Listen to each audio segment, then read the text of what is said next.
नमस्कार, मैं हूं मनोज सोनी। आप देख रहे हैं न्यूज साधना न्यूज।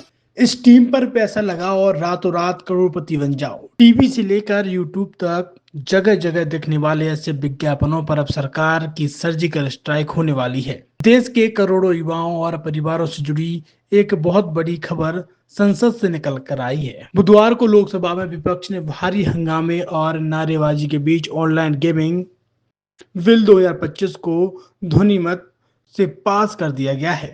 यह बिल भारत में तेजी से बढ़ते ऑनलाइन गेमिंग सेक्टर को एक कानूनी ढांचे में लाने और सट्टेबाजी वाले मनी गेम्स पर पूरी तरह से नकेल कसने के लिए लगाया गया है। लेकिन सबसे हैरान वाली बात है कि इतने महत्वपूर्ण बिल पर सदन में कोई बहस या चर्चा नहीं हुई। दरअसल जब केंद्रीय इलेक्ट्रॉनिक्स और सूचना प्रौद्योगिकी मंत्री अश्विनी वैष्णव ने बिल पेश किया तो विपक्षी सदस्य बिहार में मतदाता सूची के विशेष गहन पुनरीक्षण के मुद्दे पर तत्काल चर्चा की मांग को लेकर जोरदार विरोध कर रहे थे। लोकसभा अध्यक्ष ओम बिरला ने विपक्ष से बार बार शांति बनाए रखने और चर्चा में भाग लेने की अपील की। उन्होंने इस महत्वपूर्ण बिल पर बहस के लिए 18 घंटे का समय देने की पेशकश भी की, लेकिन विपक्षी सदस्य अपनी मांग पर अड़े रहे और अंत में नारेबाजी करते हुए सदन से वॉकआउट कर गए। उनकी गैर मौजूदगी में ही सरकार ने इस बिल को बिना किसी विचार विमर्श के ध्वनि मत से पारित कर दिया। अश्विनी वैष्णव ने इस समस्या को गंभीरता को बताते हुए कुछ चौंकाने वाले तथ्य भी सामने रखे। उन्होंने कर्नाटक में प्रकाशित एक हालिया समाचार रिपोर्ट का हवाला देते हुए कहा है कि सिर्फ कुछ ही महीनों में मनी गेमिंग से संबंधित घटनाओं के कारण 32 लोगों की जान चली गई। उन्होंने यह भी बताया कि विश्व स्वास्थ्य संगठन WHO ने गेमिंग डिसऑर्डर को एक मनोवैज्ञानिक स्थिति के रूप में वर्गीकृत किया है। अब सबसे बड़ा सवाल यह है कि कौन सा गेम कानूनी होगा और कौन सा गैर कानूनी। बिल ने इसकी एक लक्ष्मण रेखा खींच दी है। कोई भी ऐसा गेम जिसे पैसा या कोई दाव जमा करके खेला जाता है, जिसमें पैसे जीतने की उम्मीद होती है, उसे ऑनलाइन मनी गेम माना जाएगा। सबसे बड़ी बात यह है कि अब इससे कोई फर्क नहीं पड़ेगा कि वह गेम कौशल पर आधारित है या फिर मौके पर। अगर उसमें पैसा लगाकर पैसा जीतने का तत्व है तो गैर कानूनी होगा। बिल में साफ तौर पर ई रिपोर्ट्स को इस परिभाषा से बाहर रखा गया है। सरकार ने इस कानून को बहुत सख्त बनाया है ताकि कोई भी इसे तोड़ने की हिम्मत ना कर सके। ऐसे मनी गेम्स को ऑफर करना, चलाना, उसकी सुविधा देना, उसका विज्ञापन करना और उससे जुड़े किसी भी तरह के वित्तीय लेन देन पर पूरी तरह से रोक होगी। नियमों का उल्लंघन करने पर 3 साल की कैद और 1 करोड़ रुपए तक का जुर्माना हो सकता है। नमस्कार, आप देख रहे हैं न्यूज साधना न्यूज। मैं हूं मनोज सोनी। अगर आपका बच्चा 10वीं, 12वीं, 11वीं या 8वीं में कहीं बाहर तैयारी करने जाता है, कोटा, इंदौर, भोपाल, दिल्ली, तो अब उसको कहीं जाने की जरूरत नहीं है, क्योंकि फिजिक्स वाला ने छतरपुर में ही वो सारी सुविधाएं आपके बच्चे के लिए दे रखी हैं जो आपको कोटा, दिल्ली या भोपाल में मिलती थी। अब वही सारी सुविधाएं आपको छतरपुर में मिलेगी। कैसे मिलेगी? हमारे साथ शैलेंद्र सर हैं और वो बताएंगे कि आखिर किस तरीके से बच्चों के यहाँ पढ़ाई की जाती है, किस तरीके से उनके भविष्य को संवारा जाता है और उनमें निखार लाया जाता है। सर, किस तरीके से करते हैं यहाँ पर आप बच्चों को? सर, सबसे पहले तो सुनील जी आपको बहुत बहुत नमस्कार और दर्शकों आप सबको भी नमस्कार। मैं शैलेंद्र संध्या, यहाँ छतरपुर में फिजिक्स वाला जो पाठशाला सेंटर है उसका डायरेक्टर हूँ। यहाँ पर हम 8वीं, 9वीं और 10वीं के जो स्कूल गोइंग बच्चे होते हैं उनको स्कूली शिक्षा के साथ साथ फाउंडेशन की पढ़ाई कराते हैं। इस पढ़ाई के माध्यम से उनके जो स्कूल लेवल के रिजल्ट हैं वो तो डेफिनेटली बेहतर होते हैं। साथ ही साथ में आने वाले समय में जिन परीक्षाओं की वो तैयारी करना चाहते हैं, like IIT, NEET, olympiad, NDA, इन अलग अलग परीक्षाओं की तैयारी की शुरुआत भी उनकी इसी क्लास से शुरू हो जाती है। साथ में इसके बाद जब बच्चा 10th पास होता है तो या तो वो मैथ्स की तरफ रुझान दिखाता है या बायो की तरफ दिखाता है। तो जो मैथ्स वाले बच्चे होते हैं वो JEE की तरफ जाते हैं, बायो वाले बच्चे जो हैं वो नीट की तरफ जाना चाहते हैं। तो उनकी स्कूल की पढ़ाई के साथ साथ, मतलब मैं क्लियर कर दूं कि स्कूल का जो उनका सिलेबस है वो पढ़ाने के साथ साथ आने वाले समय में जो उन्हें नीट और JEE की परीक्षाएं देनी है उसकी तैयारी भी यहाँ कराई जाती है। और उस तैयारी को कराने के लिए हमारे पास में दिल्ली, कोटा से जो टीचर्स यहाँ आए हुए हैं वो उनकी बहुत बढ़िया तरीके से मदद करते हैं, उनके कॉन्सेप्ट्स को क्लियर करते हैं, उनके डाउट्स को क्लियर करते हैं और उन्हें एक बेहतर मार्गदर्शन प्रदान करते हैं। इसके बाद कई सारे बच्चे होते हैं जो 12th पास कर लेते हैं और उसके बाद वो सोचते हैं कि अब हमें एक साल ड्रॉप लेकर अपने एग्जाम की तैयारी करनी चाहिए। ऐसे बच्चों के लिए हमारे पास अलग से क्लास तैयार की जाती है जिनको हम ड्रॉपर क्लासेस कहते हैं, जो जेई के लिए भी और नीट के लिए भी हिंदी और इंग्लिश दोनों माध्यम के बच्चों के लिए हम लोगों ने ये क्लासेस का प्रावधान रखा हुआ है।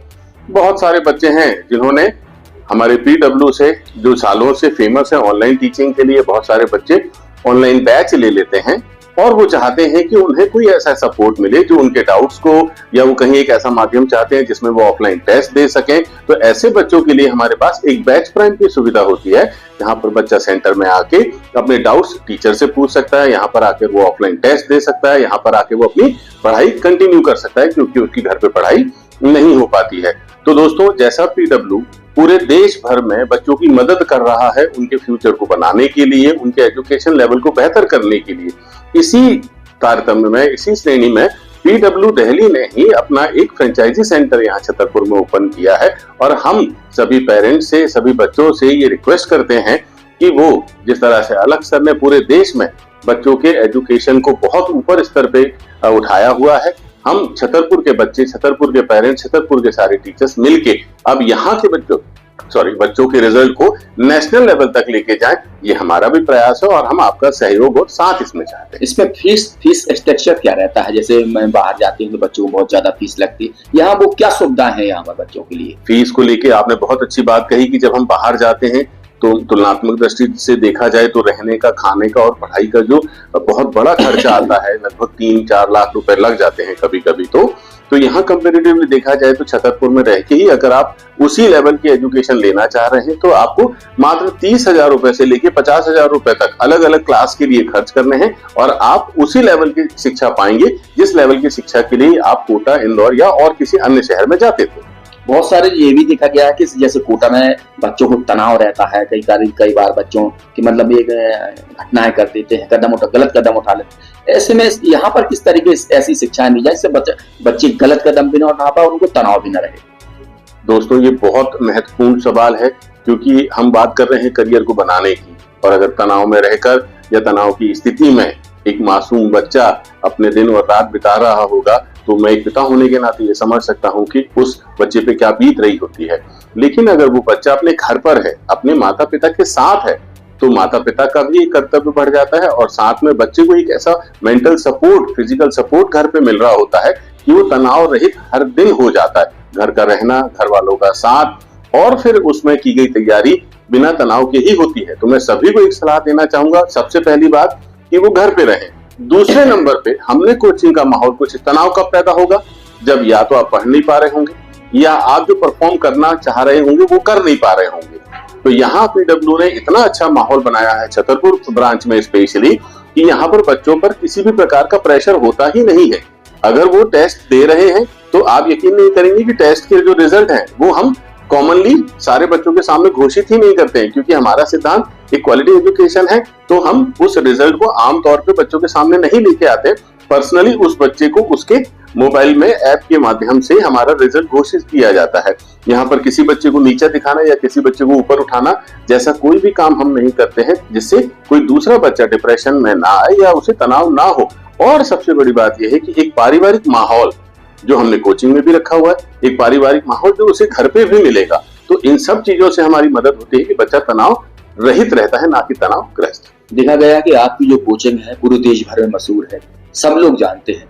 तो ऐसा कुछ उन माँ बाप के लिए भी एक ऐसा संदेश दीजिए जो माँ बाप अपने बच्चों को लगातार पढ़ाई के लिए दबाव डालते हैं तो वे बच्चे तनाव में रहते हैं, ऐसे उनसे तनाव मुक्त हो सके, ऐसा क्या कहेंगे ऐसे माँ बाप से? देखिए, ऐसे माँ बाप को आइडेंटिफाई करना तो मैं माँ बाप के दृष्टिकोण से भी देखूं, मैं भी एक पिता हूँ। हाँ, तो मतलब मैं अपने दृष्टिकोण से ही बता दीजिए। जी जी जी जी। तो जो बच्चों से हम कभी कभी उम्मीद से ज्यादा अपना उम्मीद जता बैठते हैं जो उसकी क्षमता में नहीं है, उसके बाद भी हम उसके ऊपर में एक प्रेशर लाद देते हैं कि बड़े होके डॉक्टर बनोगे, बड़े होके इंजीनियर बन जाओगे, बड़े होके आपको यूपीएससी क्रैक करना है। इस तरह की जो बातें हम बचपन से उनके दिमाग में डालते हैं, दोस्तों मैं बस यही रिक्वेस्ट करूंगा कि अगर उनके दिमाग में कुछ डालना ही है तो बस ये डालिए कि आज का दिन 100% के साथ खत्म किया जाए। खेलें तो 100%, शिक्षा ग्रहण करें तो 100%। कल क्या होगा ना मैंने देखा ना आपने देखा। कम से कम बच्चों को उनके भविष्य के साथ में इतने बड़े प्रेशर के साथ में आप बढ़ने और आगे बढ़ने के लिए प्रेरित ना करें, उन्हें खुल के जीने दें।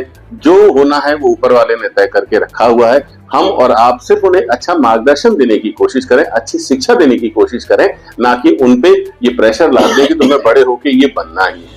तो बिल्कुल ये फिजिक्स वाला थे, इन्होंने बताया है कि अब जो बच्चों को आप दिल्ली, भोपाल, कोटा भेजने वाले हैं उन्हें कहीं मत जाने दें, घर पर ही शिक्षा दें, क्योंकि फिजिक्स वाला छतरपुर में आ चुका है, लंबे समय से है। बहुत सारे बच्चे यहाँ ऐसे हैं जो अपने करियर बनाने के लिए यहाँ पर रोजाना आ रहे हैं। पैसा कम है, अच्छी पढ़ाई है और तनाव रहित है। मनोज सोनी के साथ पिंटू सिंह, न्यूज़ साधना न्यूज़।